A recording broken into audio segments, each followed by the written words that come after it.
विश्व 24 न्यूज हर पल आपके साथ। नमस्कार, मी DYSP अमोल भारती, SDPO सोलापूर ग्रामीण।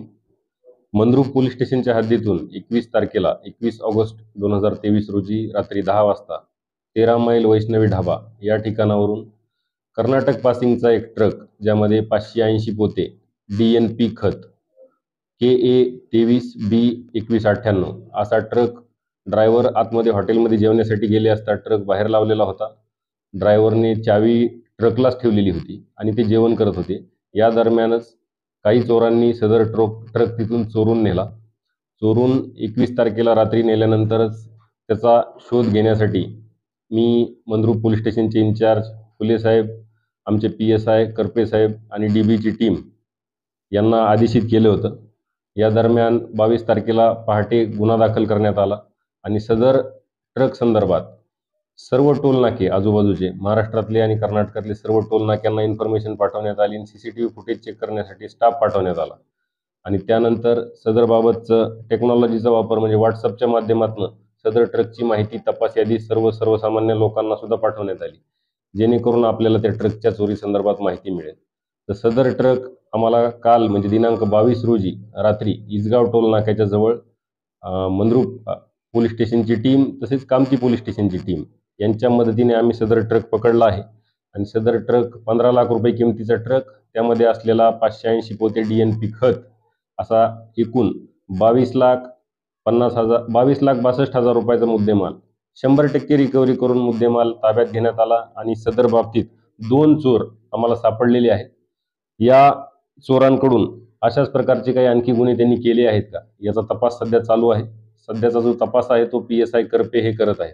याबद्दल मी मंद्रुप पोलीस स्टेशन, त्यांची टीम, DB टीम, API हुले, PSI करपे या सर्वांचे खूप खूप अभिनंदन करतो। धन्यवाद।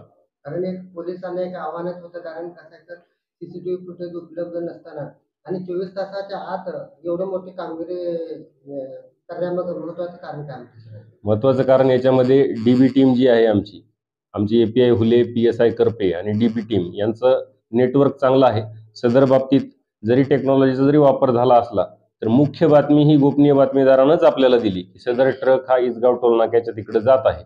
PSI करपे यांनी गोपनीय बातमीदाराला सांगितले होते की तू त्या ट्रकचा पाठलाग जिथपर्यंत तो ट्रक जाते तिथपर्यंत कर, आम्ही मागून येत आहे। तर महत्त्वाचं असं असतं की आपला लोकांशी असलेला संपर्क, त्यातनंच लोक आपल्याला माहिती देतात।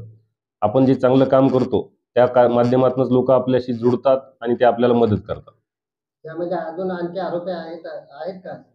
आता त्याचा तपास चालू आहे। 2 दिवस पोलीस कस्टडी त्यांच्यासाठी मिळालेली आहे आपल्याला। त्या तपासात आपल्याला निष्पन्न होईल की यात आणखी कुठली आरोपी आहेत का आणि तसेच यांनी अशाच प्रकारचे पूर्वी काही गुन्हे केलेले आहेत का।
राज्यातील महत्त्वाच्या आणि आपल्या भागातील ताज्या बातम्या पाहण्यासाठी आजच आमच्या विश्व 24 न्यूज चॅनलला YouTube वर सबस्क्राईब करा आणि बेल आयकॉन प्रेस करा।